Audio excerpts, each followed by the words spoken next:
He's an angry elf. Hi everyone, welcome to Priority Holder, and today we'll be playing Green-Black Elves in the Timeless format. Now Modern Horizons 3 has gifted us some new elves on Arena for like Eternal formats. Most notable one is Priest of Titania, so it's a 2-mana 1/1, taps to add green for each elf on the battlefield, counting your opponent's stuff as well, so if they have Deathrite Shamans, that's only going to help you. And another one is Wirewood Symbiote. So this is an insect, but lets you return an elf to its owner's hand to untap a creature once per turn. So you can see how combining that with Priest of Titania can allow some like very explosive mana production. So we're running a bunch of like the 1-drop elves and some of the usual suspects in here. You can also return stuff like Elvish Visionary to get extra value, and get more value off Leaf Crown Visionary by recasting elves. You do have to watch out since like both Shieldred and Bowmasters are popular. Like, not to mention that Fury can like just mow us down. So like that there are some vulnerabilities to the strategy with a lot of X1s, but there's also a lot of explosiveness. So the most important engine card in this deck is Chord of Calling. Since we put so many creatures into play, this allows us to sort of like put things into play. So if opponent tries to like Bowmaster something, we could chord out a Lord and protect our stuff for it. Or chord out a Shaman of the Pack in response to Reanimate to kill them. Or chord into Craterhoof Behemoth. But anyway, let's jump to some games.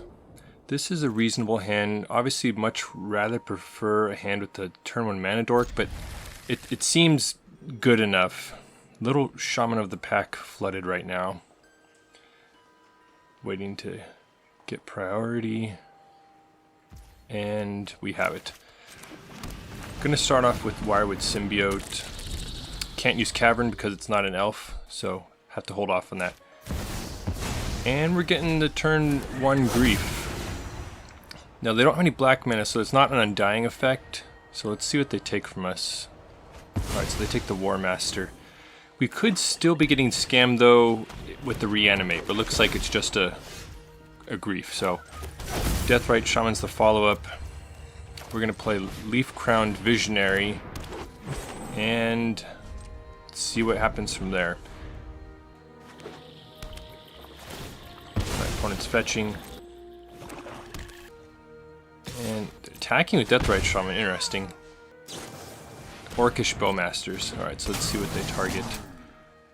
Okay, so they're targeting Leaf Crown Visionary. So we're just going to Wirewood Symbiote and return Visionary to our hand.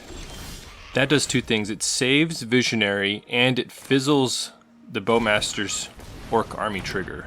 So, did not draw a land, but we have Priest of Titania, which could really help us get moving. Hopefully they don't have another Bowmasters right here. Alright, so opponent's generating up to a 4th mana. Shieldred the Apocalypse. It's pretty tough, and this is a good attack from the opponent. Like, we're not, they know we're not going to block, so that's a really great attack from them.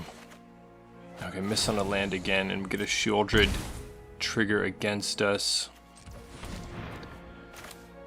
At least we have Priest of Titania, though, so now it taps. Well, with Wirewood Symbiote, you have to do some calculations as far as how much you can earn. Decide to return Elvish Mystic to hand. Yeah, you have to make sure you target the one you untap and then return the one afterwards. Anyway, it can get confusing sometimes. This is, so we can pay green into Leaf Crown Visionary to draw off elves we cast, but it's a risky proposition right now with both Shieldred and Bowmasters into play, so I'm declining all the card draw. Like, if the sequencing seems strange, that's exactly what's happening. Now, one thing to know about Wirewood Symbiote is that you can activate it on both players' turns, only once each turn, but you can do it on the opponent's turn as well. So we can use it for mana generation on our turn and protecting on their turn. Okay, here comes a hard cast Grief. And it's a use it or lose it situation with Chord of Calling. I'm going to untap Priest of Titania because that actually lets us chord for a decent amount here. I'm just going to chord for 3. We don't have any targets for 4 that we care about. So the question is, do we want like a Realmwalker or Shaman of the Pack? It seems like Realmwalker has the biggest like longer term upside. Like, we're not really close to killing them. So go ahead and grab Realmwalker just to hopefully play stuff off the top. And not to mention put some stats on the battlefield for us. So, alright, Shieldred's coming in. Doesn't really do anything. Alright, so we draw. Gonna get dinged by Shieldred. Okay, so the Llanowar Elves is like mana neutral off the top thanks to our Priest of Titania. I'm gonna decline the card draw with Leafcrown Visionary. We would like that land on top though, so we are going to draw off Leafcrown Visionary. So they're going to target Wirewood Symbiote, and now we see Craterhoof on top, and so that changes everything. So now I'm doing some calculations to see, can we possibly kill them right now? It does seem like it should be pretty straightforward to do that. Now we are getting dinged by both Shieldred and Bowmasters. So yeah, so Bowmasters is going to eat our Leafcrown Visionary. We're going to eat some more Shieldred damage, falling to 6. But so now we can pay the life on our Shockland because we're going to win the game this turn. That's just how good Craterhoof Behemoth is. And I'm trying to decide if it's, yeah, so you definitely want to play that out. Just to get a massive Craterhoof trigger. So we're only going to have like 3 attackers here, but it's going to be so much damage they will not be able to soak it all up. And that just shows like the power and explosiveness of elves right here. Like, we're in a pretty dire situation against Bowmasters and Shieldred, and just Craterhoofed them for the win right there. So if you like seeing elves dominate, please half-help monk the like button, and we move on to the next one. And once again, despite all the 1 mana dorks we have, didn't draw any right there. Trying to figure out what to put back. I wasn't sure. Like Deathrite has a lot of upside, but we don't have a lot of fetches in our deck. Alright, turn 1, Ragavan from the opponent. Question is what to play. Yeah, obviously going to be blocking Ragavan. So basically trying to put the most expendable one. Putting a 1 toughness thing in there is dangerous because they do run Bowmasters in what looks like a domain deck. So it might have been better to play Deathrite Shaman to battle Ragavan. The question is now, do we play 2 1-drops or do we play like a Leafcrown Visionary? Decide to play 2 1-drops, just make sure we have something to block Ragavan and stem the bleeding. Not that our elves are going to be like that great for them, but we don't want them getting treasures as well. Alright, there's the black source. Tribal Flames on Deathrite Shaman. Might as well just save Deathrite Shaman, targeting it both with the untap and the return ability. There's Bowmaster. So things are going pretty horribly right now for us because we have Ragavan running rampant and a Bowmasters just took out our thing. Alright, they weren't able to play our Elvish Visionary. Another Deathrite seems like it could be pretty good, like as far as stabilizing us in this game. Like at least one of our creatures is going to have to trade with Ragavan, so another Deathrite seems great. Alright, Nashoba Brawler is tough. Yeah, we're going to definitely block it with Llanowar Elves. Deathrite Shaman's holding off the 1/1s right now. Okay, so that... now our hand's looking a lot better. Checking for a fetch land to see if we should go double Leafcrown Visionary. Because there is like a world where we like play Leafcrown Visionary, play the other Deathrite Shaman, draw a card. But that's just running into Bowmaster. So this seems a little better, getting the 2 Visionaries online. Okay, well, it seemed okay for a moment. And I like this attack from them because they know we want to keep our Lord around, so they're sending in everything, including Bowmasters, which is good against Leafcrown Visionary. So we're just going to empty our hand right here and decline to draw a card. And that, like, a lot of the upside of Leafcrown Visionary is the card draw ability, but there's such strong answers to that in this format with Bowmasters and Shieldred, so you just have to choose your spots with it, unfortunately. Choosing this triple block right here so we're not blown out by a removal spell, at least 1 removal spell.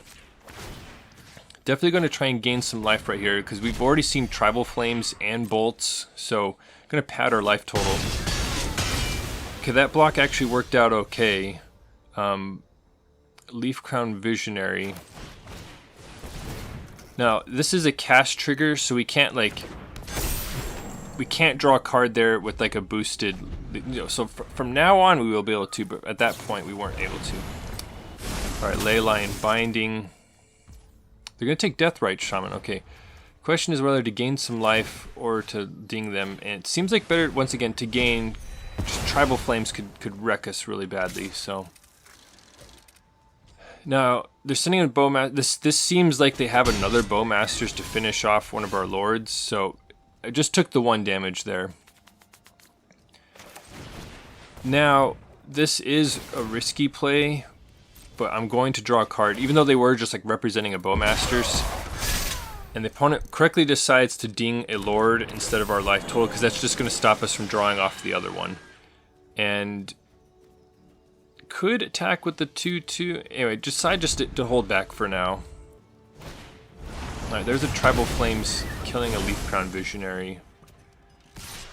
And they're going to send him with the 2/2 again. We're not really doing much, so I decided to block right there.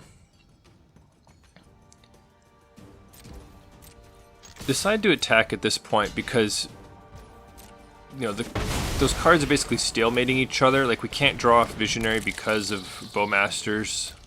So, decided to offer the trade right there, and the opponent took it. Alright, there's an Ashoba Brawler, which is not great.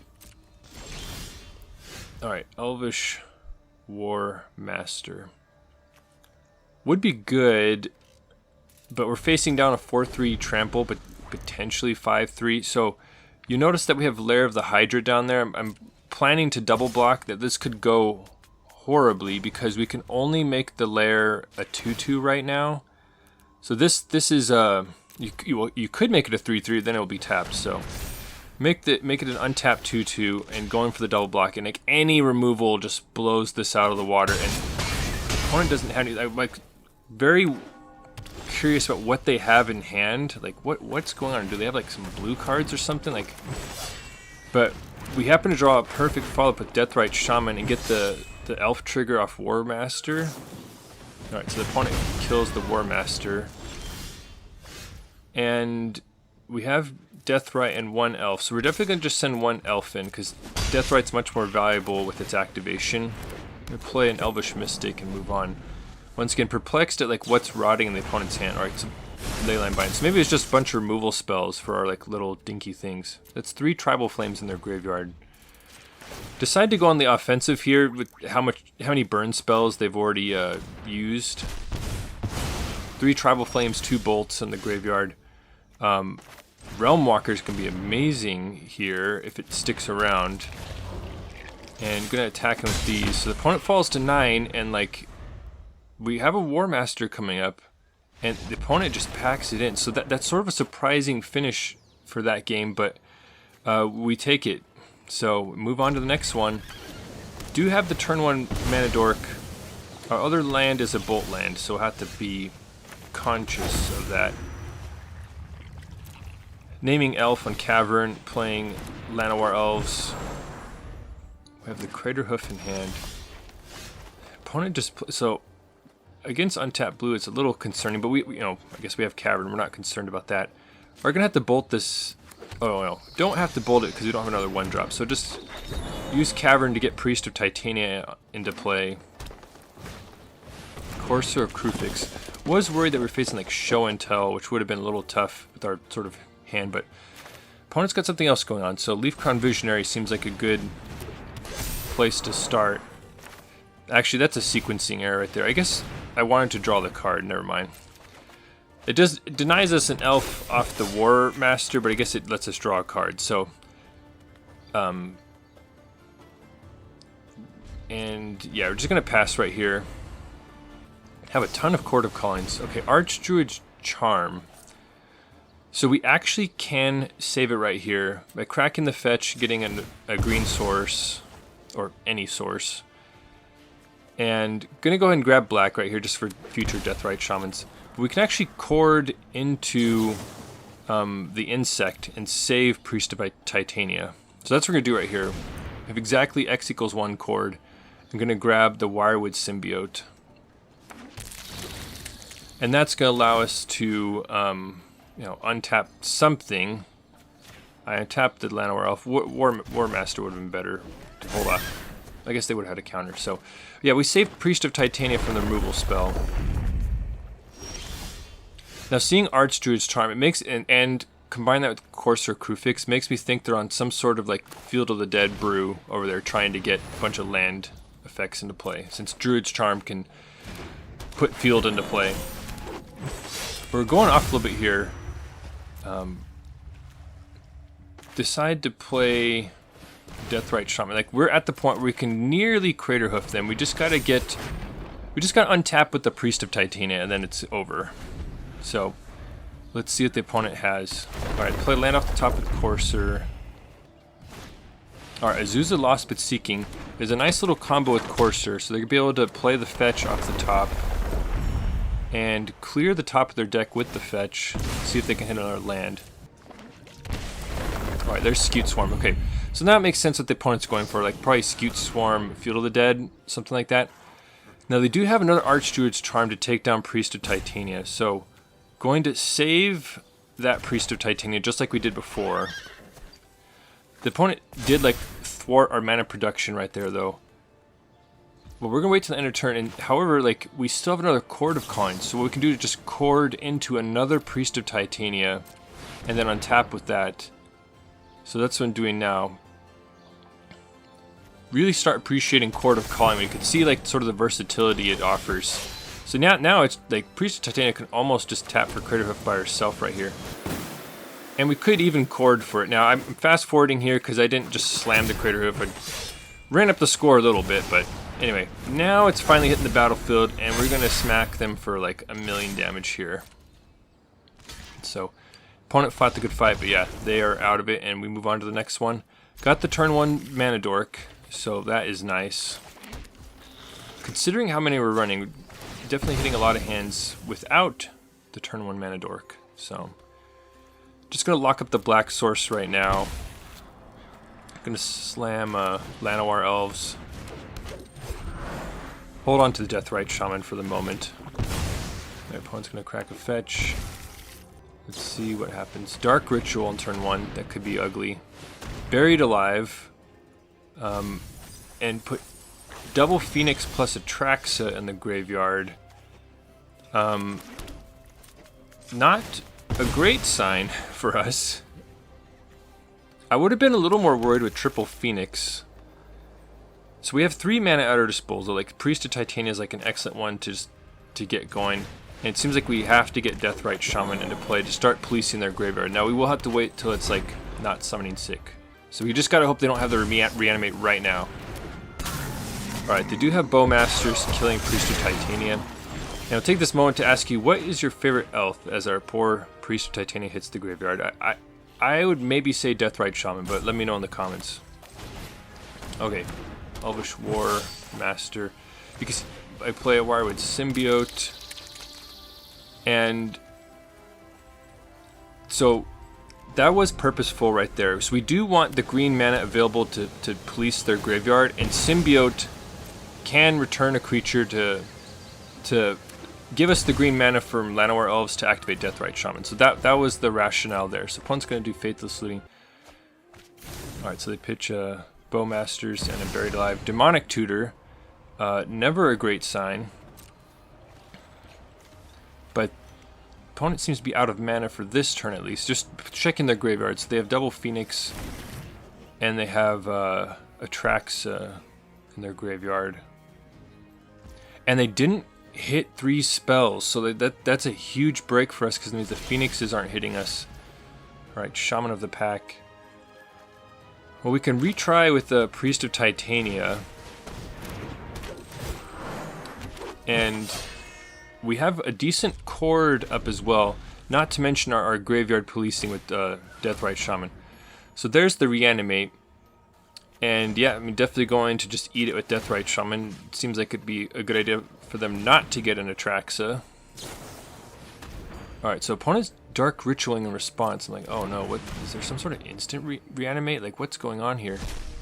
But fortunately we do nab it and fizzle their reanimate. Now another line right there is in response to reanimating Atraxa, we could have corded in a Shaman of the Pack to try and just kill them right there. They did have some mana open, so there's some risk to that play. So that we could have gone for the kill right there in that manner, but taking a different route this time. The opponent does get the 3 spells to get the Phoenixes into play. Alright, so they're going to attack in with both of those. Now we can't chord for that much at the end of turn, so I decided just to hold on to it. And playing Warmaster here, because it triggers Warmaster, and it's going to allow us, in combination with our summoning sick creatures and the massive Priest of Titania mana, we can actually just chord into Craterhoof right here for the win. Now, like I said, I did sort of blaze through another possible win, which was chording into Shaman of the Pack in response to them reanimating Atraxa. And then, yeah, so we're just going to use the rest of the mana from Priest of Titania. Here comes Craterhoof. And so, Elfball is just awesome. Like, we're just blindsiding the opponents with these, like, out of nowhere wins, you know. So, anyway, having a ton of fun with this deck. Okay. Once again, a hand without a turn 1 mana dork. Go ahead and mulligan it. Honestly, that was... maybe it was the tap land in the other hand that really prompted me to do it, but I'm going to put Boseiju back. Elvish Mystic seems pretty decent right here. I'm going to lead with Cavern, playing Elvish Mystic. Now, we're facing a black deck, so we have to watch out for Bowmasters with all of our card draw effects right now. Our opponent's just going to bolt the mana dork, bolt the bird, as they say. Now, here, I think I should have had maybe some alarm bells going off, seeing sort of basic heavy start from them. It might have been better. Oh, I guess we don't have a fetch land. Never mind. Okay. But you got to pay attention to how the opponent's lands are coming to play to make sure you need to see if you need to play around Blood Moon or not. So, not that we could have at this current time. Alright, Buried Alive, and triple Phoenixes from the opponent. Okay. So them bolting our Elvish Mystic is pretty tough because we're just very constrained on mana right here. We don't have a Priest of Titania. We're just now getting an Elvish Mystic. Maybe I was too cavalier with that shock land though, because the opponent does have 3 Phoenixes in the bin, and we're basically putting ourselves dead to just 2 triple Phoenix attacks. Okay, so opponent's gonna gamble. And then Dark Ritual. Okay. Creation of Avacyn. This is tech I haven't seen before. I guess it's sort of more redundancy. I guess functional, more copies of Demonic Tutor that aren't quite as good, but this is the risk of shocking in that land, is it puts us dead to 2 triple Phoenix attacks. And we can do a lot right here. I'm checking the Warmaster activation to see if we're anywhere near that. But without a Priest of Titania, like our mana production is just sort of constrained. So I'm going to draw with Elvish Visionary to see if we find something that changes our outlook. Not really looking like it. We can attack them for a lot of damage here by slamming the Lord. So we can attack for a decent amount. Would have had to, so we can get them to 6. We have to see if they accidentally put a creature in there, but no, it's a Thoughtseize, so they're going to attack in and finish us off. I was shocked at how resilient this deck was. I sort of expected to fold to like Fury and Bowmasters, but like we were able to just battle right through them multiple times, like not even an issue. Wirewood Symbiote being able to like rescue our elves, in addition to like the insane untapping, like this card is the truth. So this really ups the power level of this deck. Priest of Titania is just a must-answer threat that, like, with a chord out, we can just threaten, like, Craterhoof kills right away. You could see from how I built it, like, I was really putting a lot of emphasis on Shaman of the Pack, and honestly, like, this card, it wasn't as important as I thought it would be. I think, honestly, you could trim all or most of these. I think I want another Craterhoof just to protect again, if someone discards it, we still have one to chord for. And maybe just leave one of these in here and put some other utility stuff, like we could put some Fierce Empaths to grab Craterhoofs, Reclamation Sage. Or if you want a little bit of interaction, like Eyeblight Assassin can take care of a Bowmasters, unlock our card draw. And then Thornmantle Striker can take down larger threats as well. So there's some options if you want to go a little more toolboxy with this deck. But I'm pleasantly surprised at how strong it was, and look, I want to play it again sometime. Thanks for watching the video. I hope you enjoyed it. And if you want to see even more nonsense, please consider subscribing. And if you're already subscribed, thank you for your support. Your engagement with the channel helps me know what the people want. Thank you.